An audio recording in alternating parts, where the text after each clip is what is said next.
We're back from the island! And my stories are better than yours. I don't think that's what the game said. No, that's not what the game said at all. Welcome to Sweethearts or Rivals. I'm Charla. I'm Justin. What's on our table today?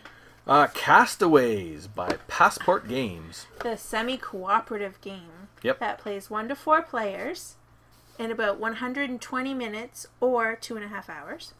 Yeah. Ages 14 and up. There we go. Alright, so the components of Castaways. What do you think of the components? I think the components are great, actually. I like the board. The art's nice. I would like it if the board was are... actually like a fold-out board instead of these pieces, but yeah. That's Other than okay, that, they're though. nice. That's Yep. fine. And the cards are good. Mm-hmm. A lot of plastic. They're all plastic meeples. Plastic cubes, That's kinda weird. plastic food. Wood is better. Other than that, yeah, good. Yep. Yep. So what do you think about the strategery? Very, very interesting strategery. You get to plan out what you're going to do and place meeples down, so there's some strategy to that, which is great. Like, do I do this first? Do I do this second? And everything kind of plays out in a certain order. So there's some strategy to that. Yeah, and I like that it's a cooperative game, so you get to talk out your strategy. Yeah. And try to figure out the best thing to do. Yep. And there's also a little bit of that semi-cooperative where, you know, like, hey, if you're going to rest, you can have the blanket to get a bonus, but can I have the blanket back? And you don't have to give it back to me. Right. Yeah, so there's that as well. So there's definitely some strategy there in planning out what you're going to do. Mm-hmm. There are some tactics available as well because the event card is going to come up and then you're going to have to deal with it.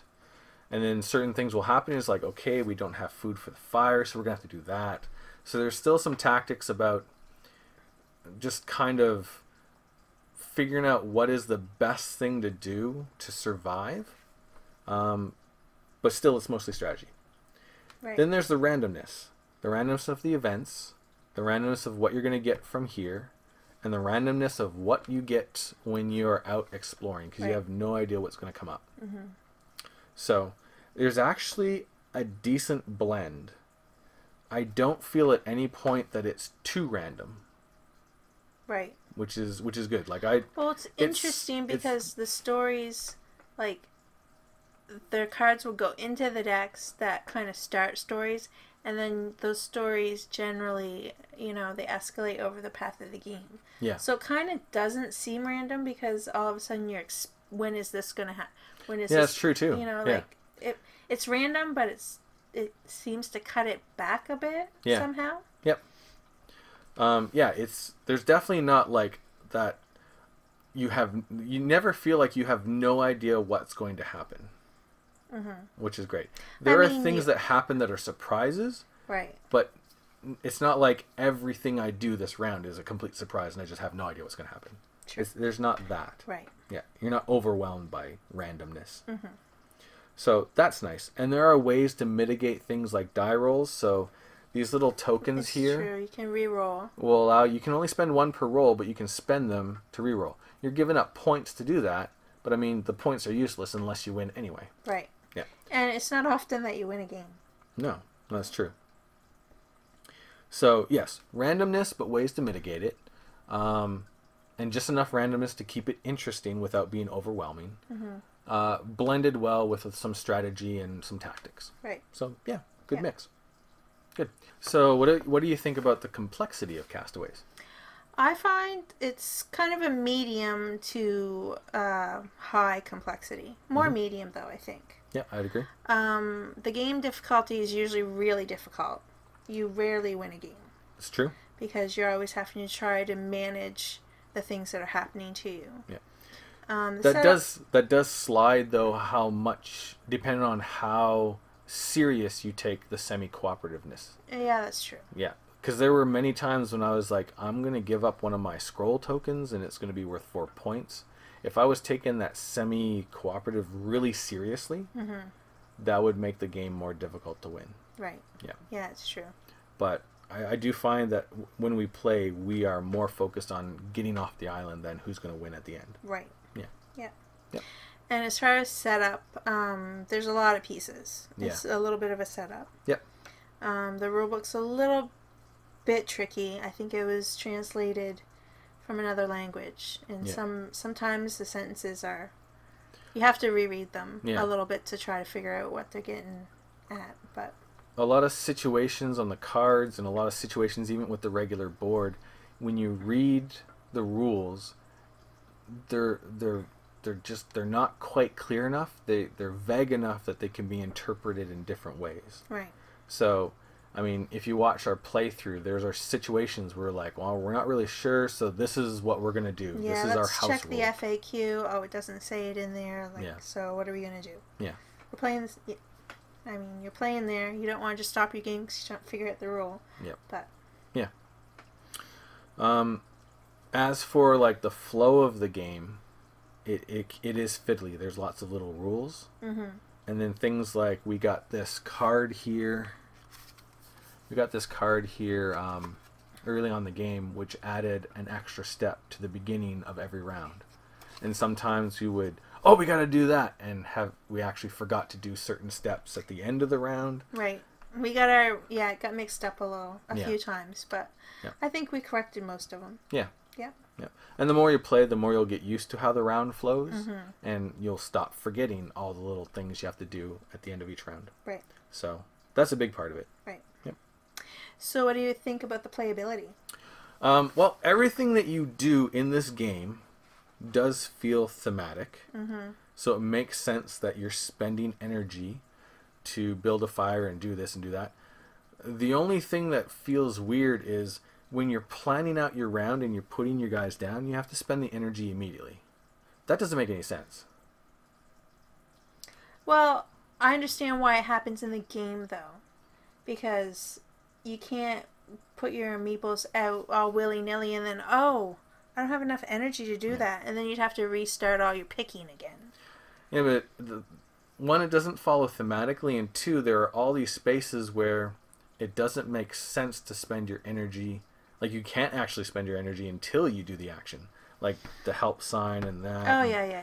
Like, so that, honestly, they should have just gotten rid of that, and it should have been plan out your stage, and then do the actions. Or, during the planning, you put a meeple down, and then you do it. Except for here, which, that didn't make any sense, and it makes the game more complicated than it needs to be.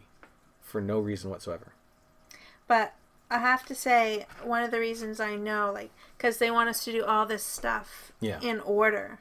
Yeah. Which makes sense, because you want to gather food, and then you want to get the wood, because you can use that wood to then build this or put it on your fire. Like, it's important to do these things in the order in which they are on the board. Yeah. So there are reasons behind it. Yeah. Honestly, what I would have just done is I would have been like, all of this stuff you could do at any time except the explorations, which only happen at the end, and then you would choose what to do in the order that you needed it to get done. That would have made more sense to me. We need wood. Mean thematically? Yeah, thematically. And it would have made the game a whole lot more intuitive. So if we need wood to build the fire, then I'm not going to put a meeple here to build the fire first. I'm going to put a meeple out to get the wood first, because we need it first. So yeah, intuitively and less complex, and it just would have made sense. Because there's a whole bunch of questions, like if I go here, do I spend the energy first? Do I, just stuff like that just didn't flow well. And when that whole blend of mechanics and theme were completely disjointed. Other than that, everything you're doing, again, does make thematic sense. So you're building a fire, the fire keeps you warm and you gain energy. Without a fire, you're going to lose energy. Yeah, you have to collect the wood to put it on the fire each round. Yep. You have to fish and gather each round to eat. Yeah. And then when you're going out and exploring and discovering all these cards, and the cards lead to these kind of almost like choose your own adventure style things where you can do this or this, and then add this card if you do that. Kind of like if you choose this, go to this page, that kind of stuff. Right. Again, all of that makes sense. Except, well, I'm not going to say it because I don't want to spoil it if you didn't do the playthrough. Yeah, but we did something very nice, and it did not help us, and that made me upset. Yeah, it's true. Yeah. And that's why I used the gunpowder keg. Vengeance was mine. I see. For this number of players, I think this does get a little bit easier with more players. The only kind of thing that balances that is you do have less of the event cards. So you have less rounds in the game. Yeah, so you have less rounds in the game. So that makes sense. But if you have more players and the players agree to split up and not always go on the explorations, the game would be really easy. However, if you're not going on exploration with the rest of the group, you have to sit there and just watch, which is incredibly boring. And you don't have the opportunity to gain all these scrolls and extra points and that stuff. So I don't think. However, the stories on the cards are entertaining. Yeah, it's true. So just because you're not on the adventure doesn't mean you can't enjoy the stories that are happening because of it. True. Yeah. But I don't think we've ever played a game where when somebody said, let's go exploring this round, that somebody said, you know what, I'm just going to stay behind. I think everybody has always gone on the exploration. I can't remember every single time we went on an exploration, every single time we played this game. Yeah. I cannot recall it may a have time. happened. It's possible, but I do not recall a time where people are like, I'm just going to stay behind. I'm good. It might have happened. I don't know. I don't recall one. I think it did. I disagree. Rivals. Yeah, there you go. The game length, it is long. It takes a long time to play. It does. Yeah. It says up to 2 hours, but we played and it was 2.5 hours. Right. But So- that, once we edit it Yeah. and take out all the rules looking up, we'll see. Yeah, we'll see. I don't know But that still- there's a half an hour of looking up the rules, but We've played the game numerous times and still had to look up rules. oh yeah. Yeah. Yeah. So, It's not one of those games that you will know every single rule in the rule book. true. I mean, even if you played it 30 times, I don't think you would. Maybe 30 times. Maybe, if that's the only Well, game no. you ever played. You wouldn't, because it does give you this incredibly big deck of cards, and these are numbered from 1 to somewhere in the 90s, maybe even past 100. And so every time you I play, think it is. there's going to be different adventures, and then the different adventures are going to have splitting paths, which means there's going to be different cards. So you, after 30 plays, you're still not going to know all the nuances of the rules, because a new card could still come out that could be interpreted differently. Right. And there's Yeah. 105 There you go. So, cards. but that also adds to the playability, or the replayability. Oh, the replayability on this game is super high. Yep. Yeah, for sure. Yeah. Plus, we won, and I lost. So now I want to play it again, so I can beat you. Oh, no. So that kind of, Challenge accepted. there we go. So that kind of sums up the playability. Does it have the awesomeness or the cuteness? This game, although it does have nice thematic art, has more awesomeness than cuteness. Yes, this is true. It was awesome blowing up that barrel of gunpowder in an event that I will not tell you about. The event that shall not be named. Yeah. Right. Yep. No, it was good. I love the crates that kind of every now and then wash to shore, and then you can salvage them. And there's that great, awesome. We've got 5 of them, and there's only 2 players, so we got to get rid of 3 that are lost 3 at sea treasures, forever. Yeah. That makes it really hard to win the game Yeah. because you get less of those items. Yeah. But it was awesome. Yeah. Yep. Yeah. So yeah, it's interesting. I do find the choose your own adventure multiple path stories, that it's telling you a story. I do like that. I love choose your own adventure as a kid. And I did too. I'm a huge RPG nut, so I love kind of that storytelling. It is a game that is telling you a story, though. You do get to make some choices, but the story is being told to you. Yeah. Yeah. There's not a whole room for, your imagination in this game. Yeah, making up your own story. That Right. doesn't happen a whole lot. Right. A little bit, but not as much. I mean, you don't have to because, like you said, the story is being told to you. Yeah. Yeah. So, would you rate the game as poor, good, excellent, or outstanding? I would say this is an excellent game. Yes, I would agree. Yeah. It's an excellent game, very thematic. It's excellent, very thematic. It's very difficult though, but there are ways that you can really, like you say, mitigate. Yep. Manage. Yep. So it doesn't beat you down in the difficulty, No. which is nice. Yep. I would say one of the things that's kind of holding it back was its attempt to be semi-cooperative. It should have either just been cooperative all the way, or the semi-cooperative could have been done in some way, like we've seen in games like Dead of Winter or Battlestar Galactica, with like hidden goals, or maybe a possible betrayer, like something like that. But the whole thing where, like, you know what, maybe I won't use the medicine. Hey, cat, how are you? Our own betrayer. I'm not going to use the medicine because it's going to give me an extra 4 points at the end of the game. Like, it just, it doesn't, like, honestly, I just don't care.